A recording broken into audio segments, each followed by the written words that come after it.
So we have this question in code rules, and this question very simple.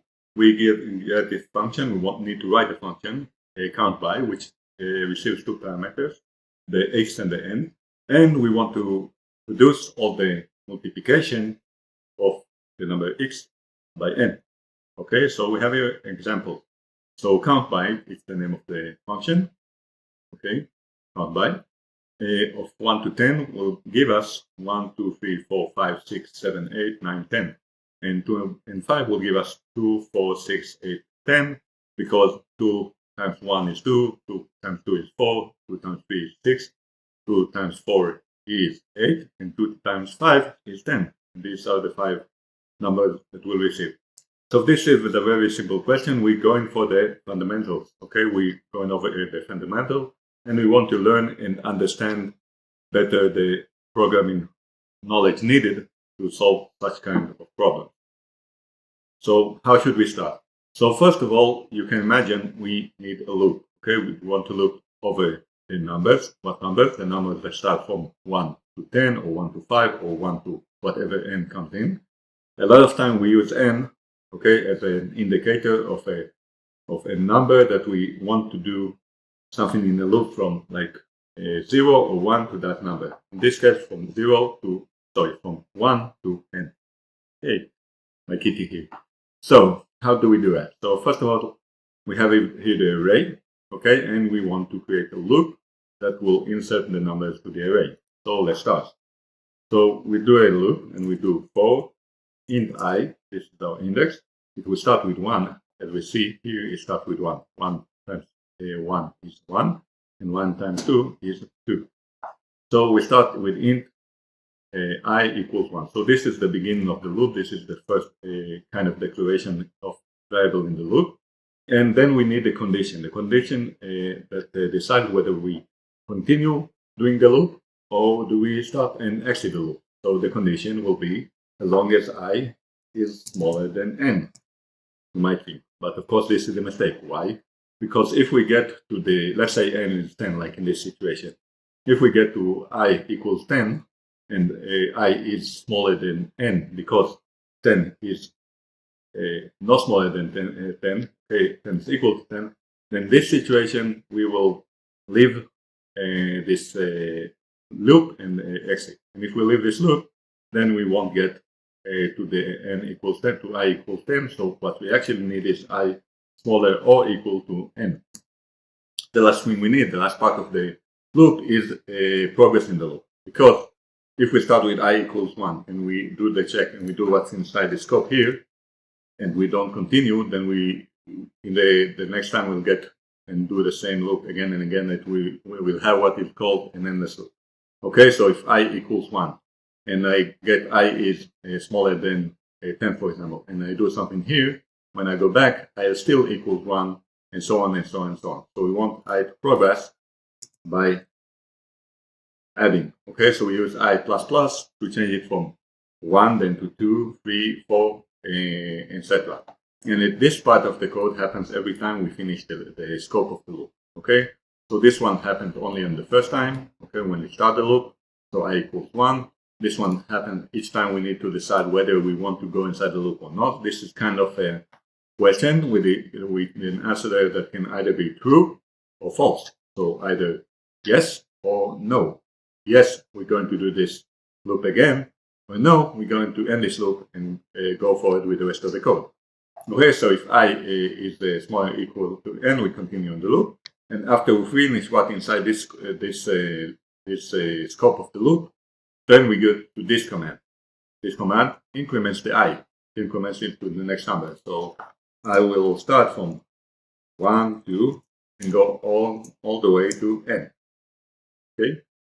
Okay, so let's start. So we get the I changing, okay, and we want to get the number that, for example, if I equal 1, so how much is 1 times x, right? So we'll call this number, I'll do it like this, int num equals to x times I. Okay, so I use this asterisk, and this will give me x times I, and we get this number. Now we want to put it inside the array. The array here is z. This is the array of the int numbers that we return. So we want to put it inside, and we will do it something like this. We can actually do it like that in the place. Okay, so let's do it. Array always starts from the index 0, and we want the index 0 to the index n minus 1. So we can actually get this by using I minus 1. Okay, so if I is equal 1, this will be 0. We will put it in the first index, which is 0. I will equal 2 in the next step of the loop. This will be equal to minus 1, so 1, etc. So we want this one to be equal to none. Okay, so this is actually it. Let's see if it works. So here in code words, we can just test it and see if it works. Okay, so it runs my code. Let's see. Okay, test result. Array error array creation must have array size or array initializer. That's right. So we when we have a log, when we have errors, we can learn from the errors what is our mistake. So he said in line 7, this is line 7, in like character 22, so I guess this is somewhere around here. Okay, so he expects it to have a size. Okay, now how would we know what size do we need? It's very easy. We know the size because the size is n. N is the number of numbers and also the size of the array. So if the n is 10, the size is 10 and the indexes are from 0 till 9. So we can actually just add 10 inside here and this should work. Let's test it again. Okay, and it works. Okay, so it did count one by one. This is one test. Count by 2 is another test. You will have more tests. Okay, so this is the this is two types of tests. Okay, and we can force add our own test here or something like that. But let's just do an attempt. So attempt is just testing if this solution can handle all other tests. So there are a lot of other tests. So let's try it. Okay, and all of this work, it passed everything, passed 6 tests and failed 0. So we accomplished it. We succeeded with solving this question, this kata.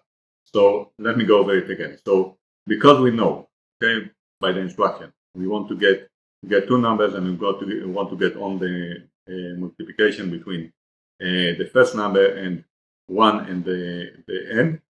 Okay, so we kind of know that we need a loop. Okay, we also return an array, and to fill an array, we need a loop to the side of the array. So we go over the loop. We talked about the parts of the loops, which is the for loop here. We talked about initializing the loop, which says how do we start. So like if I equals 1 till the beginning, because we tell it from where to start with I. Okay, if we would put it to 0, we would not get the right result because x times 0 will give us 0. We want x times 1 to the number n. Here's the condition that actually tell us should we go into the loop, should we go into the scope and do the calculation. This is what we have inside scope. And this one increments I to the next loop. Okay, so this part I++, which is actually said something like I equals I plus 1, happens around here. We will talk about what I++ means in another video. Okay, so what we do here, we calculate the number, okay, and we put in the array. We can actually do it, of course, shorter. We can put the x times I instead of 9 here, and we can do it in one line. There are a lot of ways, sugarcoating, making it look simpler or with less lines, but I think the best code is a code you can read and understand. Okay, so let's submit it. Okay, and we've finished with the kata for today. We have here all different kinds of other people's solution like this one, okay, which does it, as you can see, in one line use a enumeratable range and select and do this operation to array, okay. And this one is almost, I think it's identical, almost identical to what I did. Pretty nice. Okay, he used k equals 0 instead of 1, and then he used k plus 1. Okay, pretty good. So k is the index, so k plus 1 is the number. Also works, but this actually needs to be explained a bit more, I guess. Okay, another one-liner. People love to do the one-liner. And here we have we set value. Okay, so which value to put and into what index, and again starting from I equals 0. The reason a lot of people start with I equals 0 is because this is usually the way we teach working with arrays, working loops, starting with 0, and we will talk about the logic why we do that in another lesson. Okay, so this is the Kata for today. I hope you enjoy and you learned something. If you have any question, please ask them in the comments. I'll be glad to answer them. And anything else you want. And I'll sure appreciate it if you register and follow my videos. If you love this kind of content, we'll have much more of this later on. So thank you very much. I'll see you in the next video.